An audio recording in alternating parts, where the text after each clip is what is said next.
Kerinduan kami malam hari ini, Tuhan berkenan kembali menyapa kami dengan kebenaran firman-Mu. Firman-Mu firman yang kudus dan yang menguduskan hidup kami. Firman-Mu firman yang tidak berubah, tapi firman yang kami percaya sanggup mengubah kehidupan kami. Itulah yang kami rindukan menjadi bagian dari semua kami yang berkumpul pada malam hari ini. Kembali kami mohon Tuhan berkenan menyapa kami dengan firman-Mu, dan tolong kami pada akhirnya bukan hanya hidup jadi pendengar-pendengar firman yang setia, tapi mampukan dengan kuasa, dengan pertolongan dari Roh-Mu yang kudus, kami dimampukan menjadi pelaku-pelaku firman-Mu di dalam hidup kami, di dalam keseharian kami. Bersabdalah ya Tuhan, kami umat-Mu sedia mendengarnya. Di dalam satu nama yang kudus dan berkuasa, nama Tuhan kami Yesus Kristus, Sang Firman yang hidup, kami menyerahkan pemberitaan firman-Mu. Amin. Shalom. Selamat malam Bapak Ibu Saudara yang dikasihi Tuhan. Mengerti bahwa gereja membutuhkan doa, maka saya terus mengingatkan diri saya dan juga gereja Tuhan bahwa gereja yang maju tidak maju dengan berlari, tetapi dengan bertelut. Dan kiranya kebaktian doa seperti ini tidak sekadar menjadi rutinitas, tapi kesempatan kita juga memohon kepada Tuhan sebagai wujud kita bergantung penuh kepadanya.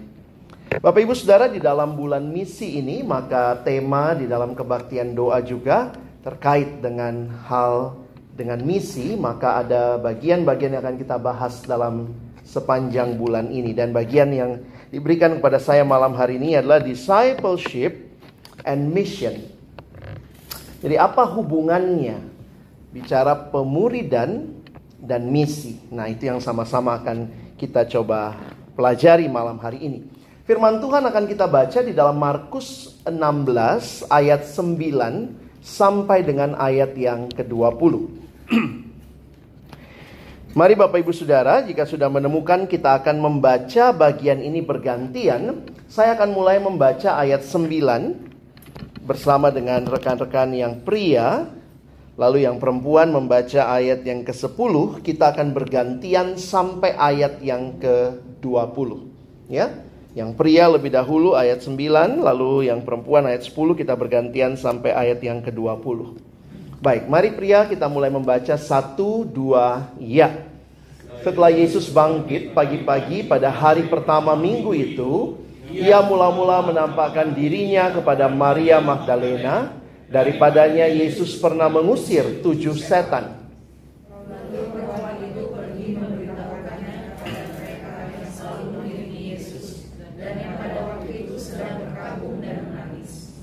Tetapi ketika mereka mendengar bahwa Yesus hidup dan telah dilihat olehnya, mereka tidak percaya.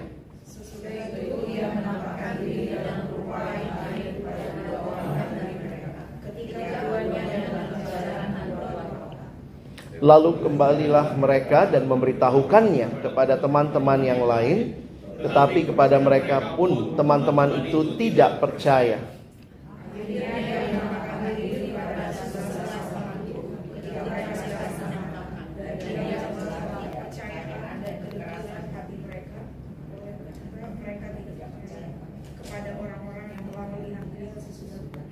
Oke, kita 15. Lalu ia berkata kepada mereka, pergilah ke seluruh dunia, beritakanlah Injil kepada segala makhluk.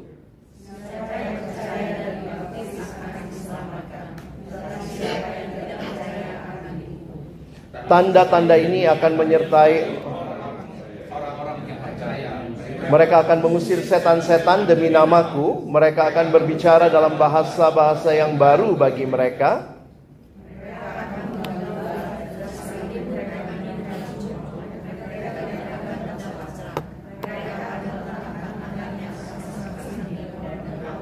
Ayat 19, sesudah Tuhan Yesus berbicara demikian kepada mereka, terangkatlah ia ke sorga, lalu duduk di sebelah kanan Allah.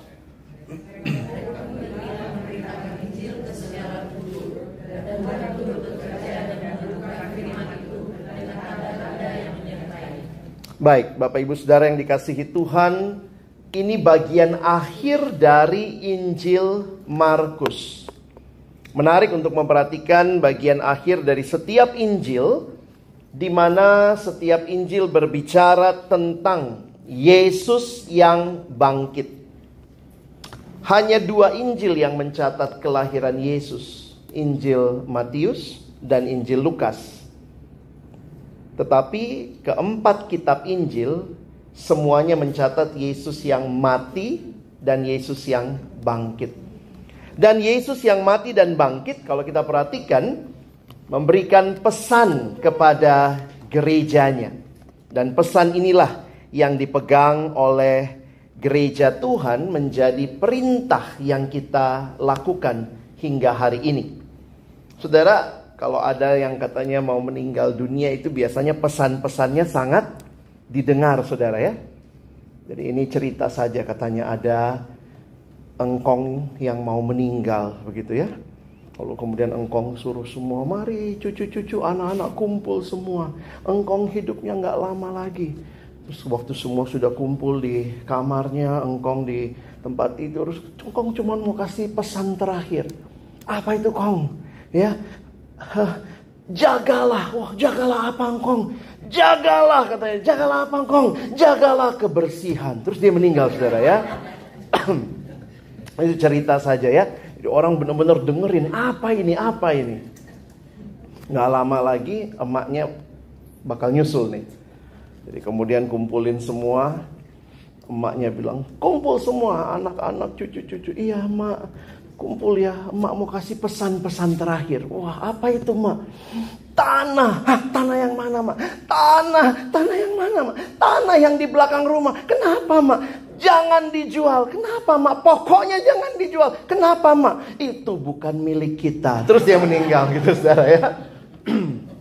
Ini cuma joke saja. Tapi saya mau kasih tahu begini. Biasanya pesan-pesan terakhir dari orang yang mau meninggal itu kayaknya dipegang, didengar baik-baik, diperhatikan.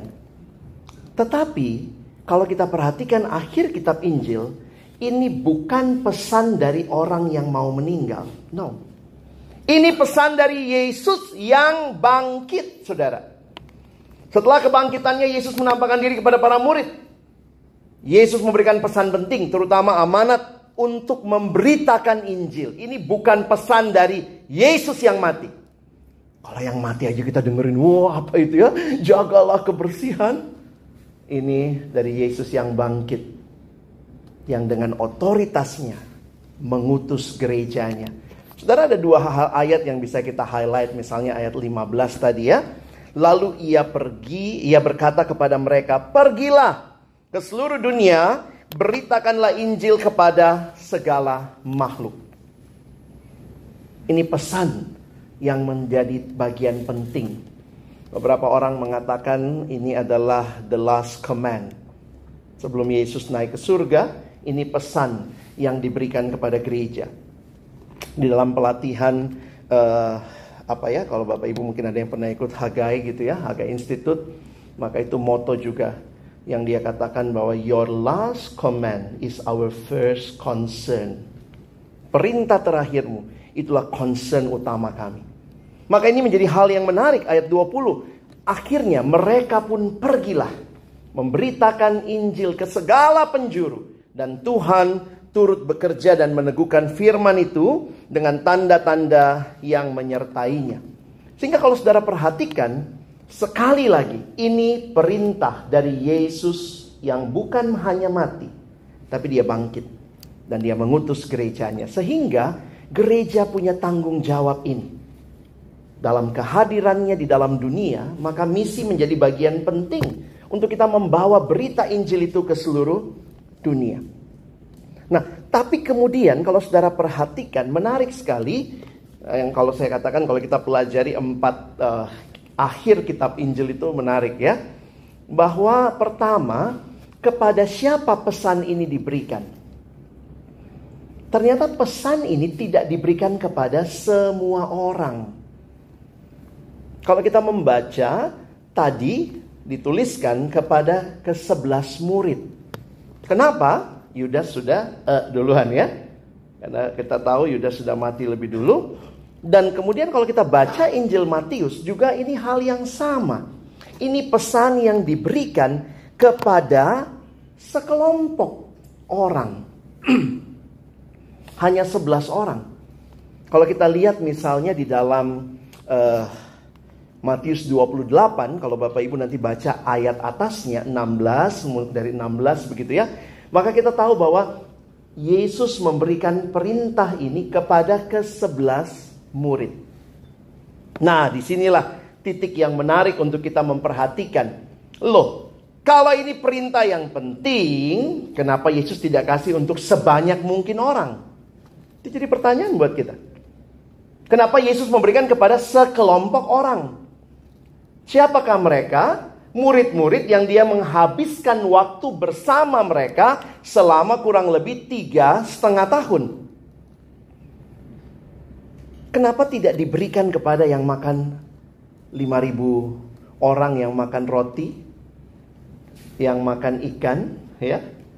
Kenapa Tuhan Yesus tidak kumpulkan mereka lalu kemudian katakan, pergilah, jadikanlah semua bangsa muridku, bukankah misi bakal lebih cepat? Nah, di situ waktu saya merenungkan, saya bahkan berpikir begini, saudara, ini kayak mission impossible. Kenapa mission impossible? Perhatikan, 11 murid itu siapa aja? Kumpulan murid-muridnya yang sebagian besar juga nelayan ya. Petrus, ya, Yohanes, Yakobus. Yang cukup terpelajar kemungkinan adalah Yudas Iskariot. Makanya dia jadi bendahara ya. Ya. Jadi dia jadi bendahara, bisa ngerti accounting dia mungkin ya. Tapi dia kan udah mati duluan. Jadi kalau saudara perhatikan, ini 11 murid. Terus Yesus bilang begini, pergi, jadikan semua bangsa muridku. Saya membayangkan Petrus mungkin juga nggak punya paspor, saudara ya. Petrus itu hanya di Yerusalem, Yudea, Samaria, sampai ke Galilea dan sekitarnya. Bayangkan orang seperti Petrus mendapat perintah, pergi jadikanlah semua bangsa muridku. Bersama dengan murid-murid yang lain yang bahkan mungkin belum pernah meninggalkan daerah Palestina. Bayangkan seperti itu. Lalu kemudian Tuhan Yesus tuh gak ninggalin apa-apa buat mereka ya. Tuhan Yesus gak bilang ini, inilah deposito, maka kamu bangunlah, pergilah ke seluruh bangsa. Yesus tidak tinggalkan deposito, Yesus tidak tinggalkan sekretariat, Yesus tidak tinggalkan gedung. Apa yang Yesus tinggalkan ketika dia akan naik ke surga? Dia meninggalkan 11 orang yang sebelumnya lari ketakutan. Tetapi ketika dia menugaskan mereka kembali, yang disebut dengan recommissioning, dan kemudian mereka lah yang membawa Injil sampai ke seluruh dunia. Siapakah mereka? Nah, ini menarik untuk kita perhatikan ya. Yang diminta untuk membawa berita Injil itu adalah sekelompok orang yang bisa kita katakan mereka adalah para murid, ya. Yesus meminta para murid untuk memberitakan Injil ke seluruh dunia. Ini tugas yang tampaknya mustahil, namun penting untuk dilaksanakan, saudara.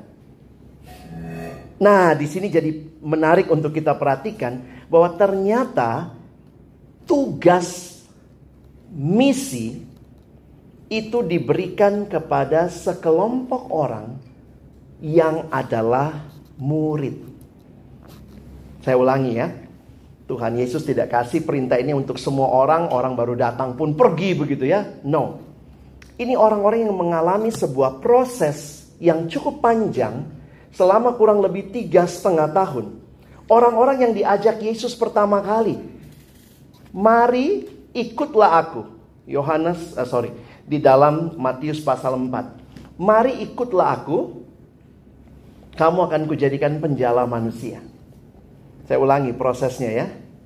Tuhan Yesus tuh gak suruh orang ikut dia, tapi orang gak tahu mau kemana. Kita seneng gak kalau orang ikut kita?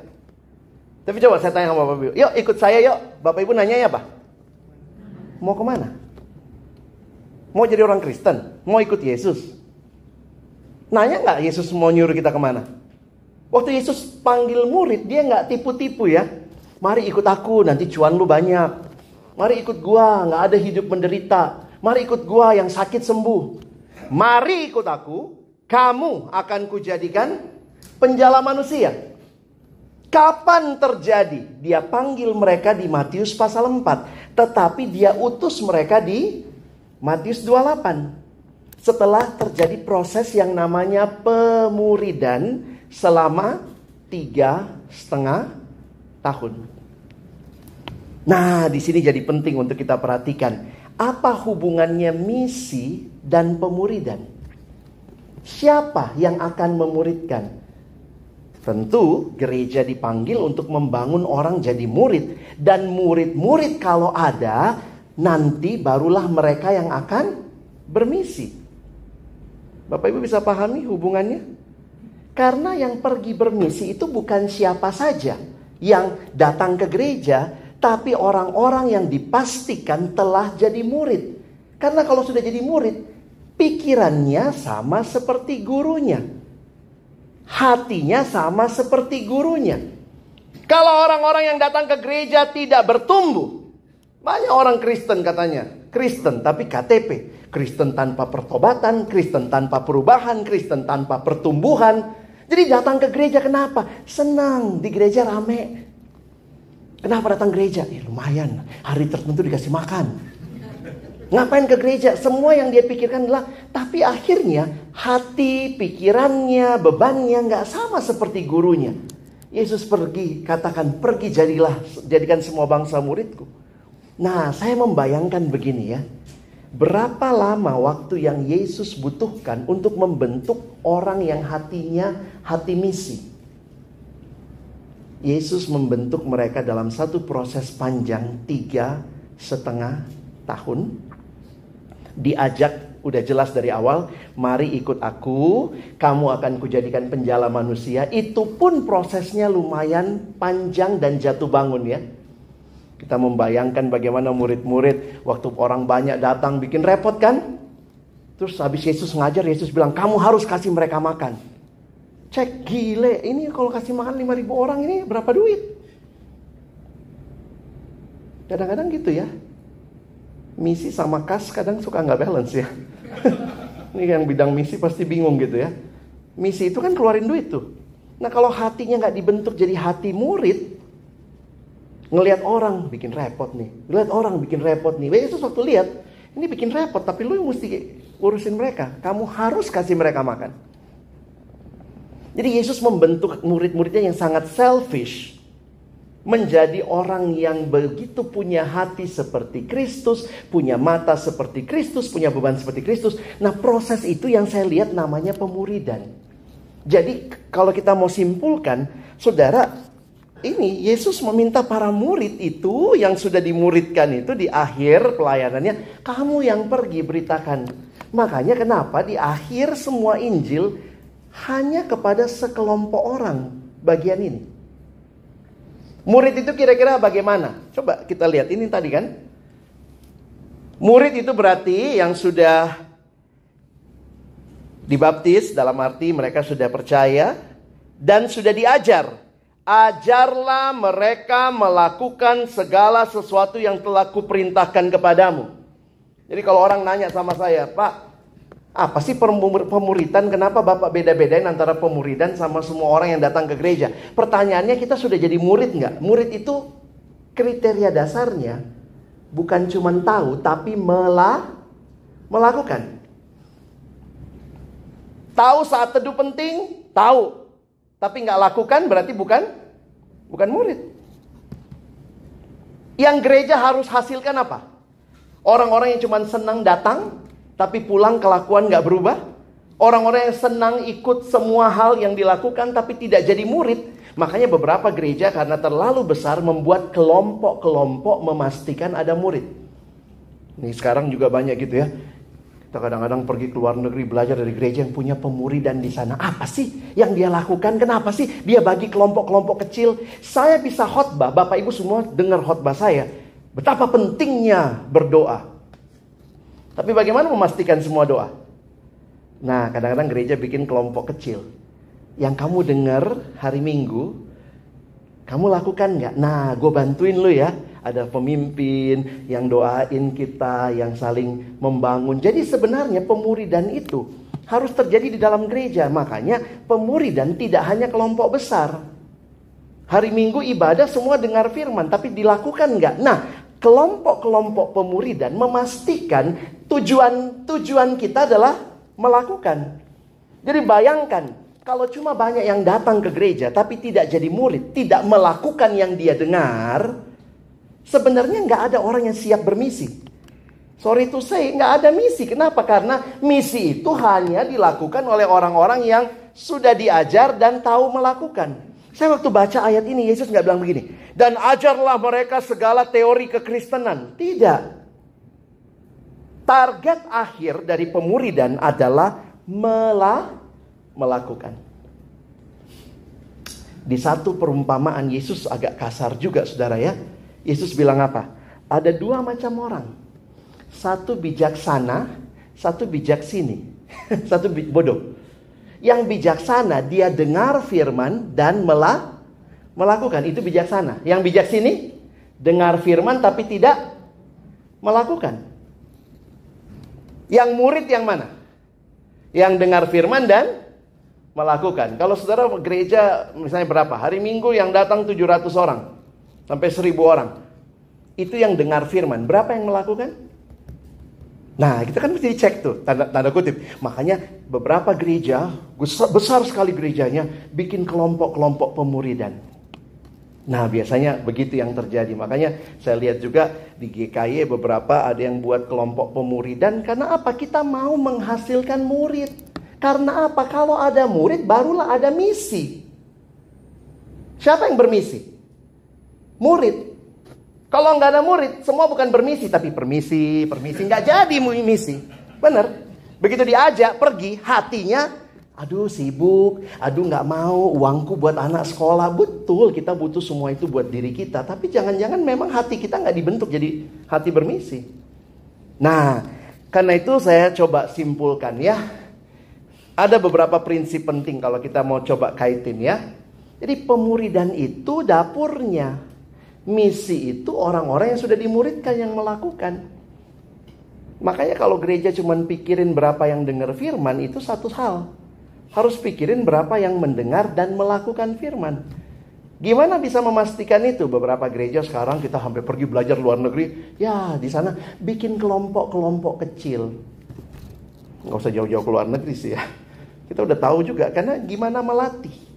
Teman saya bilang gini, lu suruh orang nulis, anak kecil ya, suruh tulis huruf A. Kita nggak bisa cuma kasih teori. Oke, semua anak 5 tahun bikin huruf A. Huruf A itu perutnya buncit, ada ekornya. Bagaimana cara mengajar sampai melakukan? Caranya ambil tangannya. Ini ya, papa ajarin huruf A ya, ini A, ini ekornya. Jemaat harus dilatih sampai dia melakukan. Penting banget baca Alkitab, penting. Sudah baca belum? Kalau susah dilakukan, kan kalau kebaktian hari Minggu coba, kalau Musa cek, oke, saya mulai cek ya, dari sebelah kiri saya sudah lakukan. Kalau 700 orang di sana udah tidur kali ya. Bagaimana cara ngeceknya? Kelompok yang kecil, kelompok yang sama-sama. Udah dengar firman belum? Oh, penting baca Alkitab ya, penting ya. Udah lakukan belum? Aduh, saya susah. Oke, kita 4 orang, besok saya telepon kamu ya. Baca Alkitab pagi-pagi ya. Jadi kadang-kadang orang pikir kelompok kecil itu pakai bahan ini, bahan itu. Boleh sih, tapi intinya adalah pastikan ada murid di gereja kita yang dengar firman, melakukan firman. Maka ini strategi Yesus. Yesus memadukan pemuridan dan misi. Makanya kalau saudara perhatikan yang Yesus katakan, pergi jadikanlah semua bangsa murid. Baptislah mereka, ajarlah mereka, karena murid-murid itu yang harusnya melanjutkan misi. Ya, jadi Yesus memadukan antara pemuridan dan misi dalam amanat agungnya. Pemuridan menghasilkan murid-murid berkualitas yang siap menjangkau bangsa-bangsa. Oh, Petrus dilatih terus sama Yesus ya. Habis Yesus naik ke surga, Petrus masih dilatih. Dia cuma mau pergi ke Yahudi. Tuhan tunjukkan penglihatan. Wah, Petrus bilang, oh, Injil berarti untuk semua bangsa. Saudara, kita mesti dilatih jadi murid loh. Karena kita belum punya hati sama seperti Kristus. Kita hatinya masih diri kita. Datang gereja supaya apa? Supaya nggak sakit. Datang gereja supaya apa? Supaya cuan banyak. Kalau hanya begitu, nggak beda sama orang lain. Tapi apa hatinya Tuhan? Nah, itu membentuk itu nggak gampang ya. Yang kedua, nah ini tadi ya, jadikan semua bangsa muridku. Yang kedua, pemuridan menghasilkan murid-murid itu yang berkualitas. Ini kunci menjangkau semua bangsa. Maka perhatikan baik-baik. Pemuridan yang kokoh akan menghasilkan murid-murid Kristus yang memiliki komitmen. Dan hanya murid-murid yang dewasa di dalam Kristus yang akan menjangkau seluruh suku bangsa. Jadi ketika bulan ini kita fokus sama misi, pastikan juga ya, ini bukan cuma bulan ini bermisi. Bagaimana memastikannya? Pastikan ada terus murid. Gimana pemuridan berjalan ya? Terus gereja harus menghasilkan murid. Mimbar hari Minggu harus kuat. Beritakan ajaran. Kelompok-kelompok kecil harus jalan. Memastikan orang melakukan firman yang dia dengar.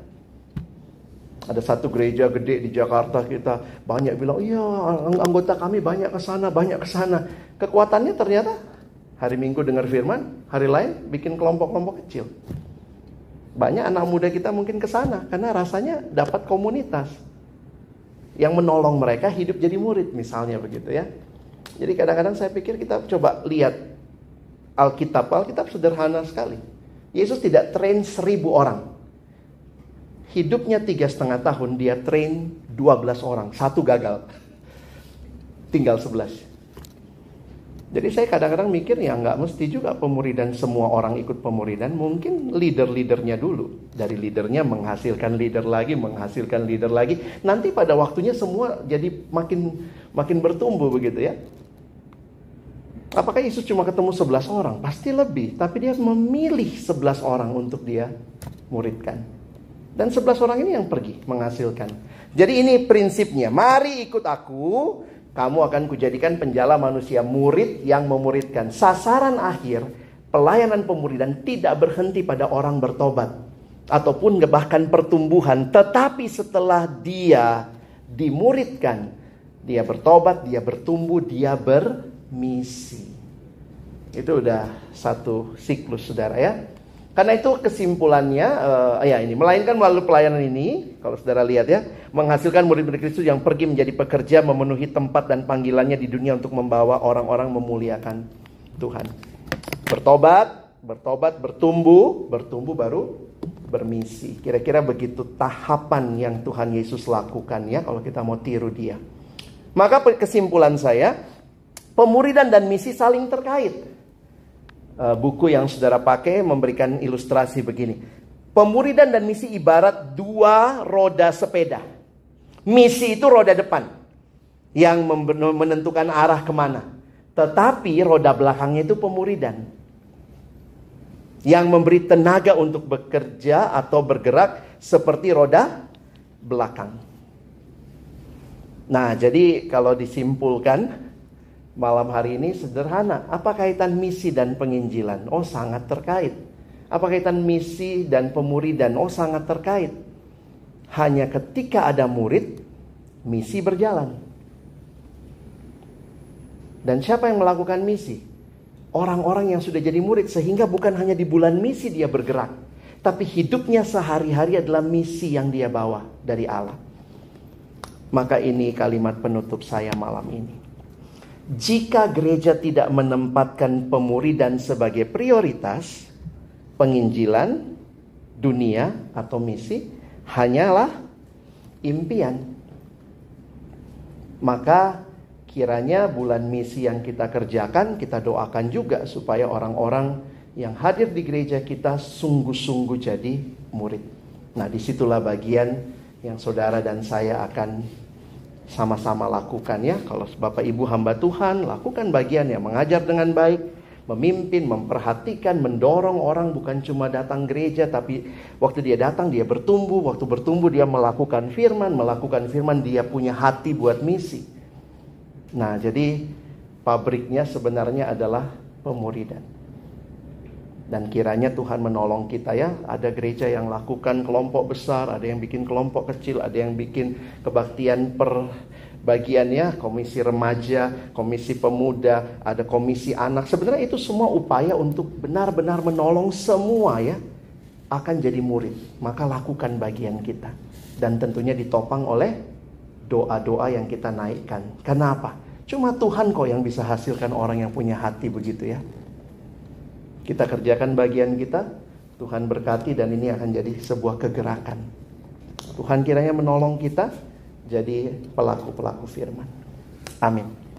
Mari berdoa. Tuhan, terima kasih banyak buat firman-Mu. Tolong kami juga sebagai pribadi maupun sebagai gereja Tuhan. Kami bertumbuh. Kami punya hati seperti hati-Mu Tuhan. Kami bukan hanya tahu banyak hal, tapi kami juga dimampukan melakukan apa yang Tuhan ajarkan. Banyak hal yang Tuhan ajarkan, banyak hal yang sudah kami dengar, tapi mungkin kami terus bergumul. Sudahkah kami menjadi pelaku firman? Karena murid itu adalah pelaku firman. Dan kalau kami mendengar firman, melakukan firman, maka misi pun menjadi sesuatu yang sudah Tuhan perintahkan. Dan kami akan lakukan karena kami punya hati yang dibentuk seperti hati-Mu Tuhan. Terima kasih kiranya gereja ini juga terus memprioritaskan pemuridan, mimbar-mimbar yang mengkhotbahkan firman dengan kuat, tetapi juga kelompok-kelompok yang bisa memastikan semua orang bertumbuh menjadi murid yang melakukan firman. Tolong kami semua bukan cuma jadi pendengar, tapi jadi pelaku firman, jadi murid-murid yang akhirnya menggenapkan amanat agung-Mu. Dalam nama Yesus kami berdoa. Amin.